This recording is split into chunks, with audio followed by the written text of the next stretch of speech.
ये कहानी है दो दोस्तों की। एक का नाम है सूरज और दूसरे का नाम है विकास। आप अपने आप को विकास या सूरज की जगह इमेजिन करो फॉर बेटर अंडरस्टैंडिंग। दोनों एक मिडिल क्लास फैमिली से बिलोंग करते थे, साथ में पढ़ाई की, कॉलेज कंप्लीट किया और अब दोनों सोच रहे थे कि यार अब लाइफ में आगे क्या करें, कौन सा करियर चूज करें। अब यहाँ पे सूरज बोलता है कि भाई देखो मैं तो गवर्नमेंट जॉब करूंगा, मेरा बचपन से सपना है कि मुझे एक सरकारी नौकरी चाहिए एकदम जलवे वाली, इसीलिए मैं तो कंपटीशन एग्जाम की तैयारी करूंगा और उसे क्रैक कर एकदम जलवे घासूंगा। लेकिन विकास का बैकग्राउंड थोड़ा वीक था। उसने कहा कि यार मैं भी तैयारी करूंगा लेकिन साथ में एक छोटा मोटा बिजनेस भी शुरू करूंगा जिससे मुझे थोड़ा एक्स्ट्रा पैसे भी मिल सके, जिससे कि मैं अपने घर में कुछ सपोर्ट कर पाऊं और मेरा भी कुछ खर्च निकल पाए। दोनों ने अपनी अपनी एग्जाम की तैयारी शुरू कर दी। विकास ने एक छोटी सी फास्ट फूड की दुकान भी खोली जिसमें वो शाम को 3 से 4 घंटे काम करता था। इससे उसको थोड़ी बहुत पैसे मिलने लगा। 1 साल के बाद में एग्जाम का रिजल्ट आया, सूरज पास हो गया लेकिन विकास कुछ नंबर से फेल हो गया।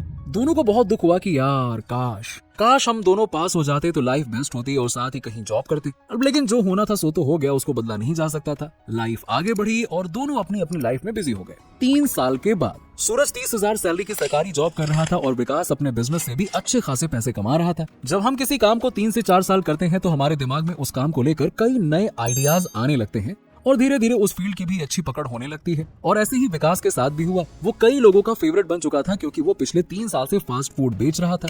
अब उसका काम भी बहुत अच्छा चल रहा था और उसके दिमाग में नए नए बिजनेस आइडियाज आने लगे और उसने वो इम्प्लीमेंट भी करना शुरू कर दिया। तो उसने अपने काम को आगे बढ़ाया और उसी शहर में एक और फास्ट फूड की शॉप खोल ली। अब उसकी कमाई लगभग डबल हो चुकी थी और उसके लिए फास्ट फूड का बिजनेस एक खेल जैसा लगने लगा। और अगले 10 सालों में उसने अपनी रेस्टोरेंट की चेन बना ली और अलग अलग एरिया में अपने बिजनेसेस एक्सपैंड कर लिए। अब उसकी कमाई धीरे धीरे बढ़कर लाखों में हो चुकी थी और अब वो बैठे बैठे काम को मैनेज करता है और उसके अंडर लगभग 20 लोग काम करते हैं। इसी के साथ ही अब इसके लिए अपॉर्चुनिटी बहुत सारी ओपन हो गई थी। वो अब अपने बिजनेस को एक्सपोनेंशियली बढ़ा सकता है। विकास के लिए अब लिमिटलेस अपॉर्चुनिटी थी और उधर सूरज का भी प्रमोशन हो गया था और वो एक अच्छी खासी रिपोर्टेड पोस्ट पर था। उसको 90,000 रुपए महीना सैलरी मिलती थी जिसमें वो और उसके परिवार काफी खुश थे। और अब आता है कहानी का असली पॉइंट। अगले 30 साल के बाद जब दोनों अपने अपने लेवल पर बेस्ट लाइफ जी रहे थे, एक बड़ा बिजनेसमैन था और एक सरकारी जॉब की अच्छी खासी रिपोर्टेड पोस्ट पे था। जैसे बचपन में सूरज और विकास फ्रेंड्स हुआ करते थे, वैसे ही अब उनके बच्चे भी आपस में दोस्त हो गए थे। दोनों बच्चों ने साथ में पढ़ाई कंप्लीट की, कॉलेज खत्म हुआ और एक दिन सुबह दोनों एक साथ बैठकर डिस्कशन कर रहे थे कि अब लाइफ में क्या करेंगे। विकास का बेटा बोला, यार करना क्या है, अब तो मैं अपने पापा का बिजनेस संभालूंगा और उसे और आगे बढ़ाऊंगा। मैं अब नए नए टेक्नोलॉजी का यूज करके अपने बिजनेस को एक नए नेक्स्ट लेवल पे ले जाऊंगा। और वहीं सूरज का बेटा बोला, यार काश मेरे पापा भी बिजनेस करते।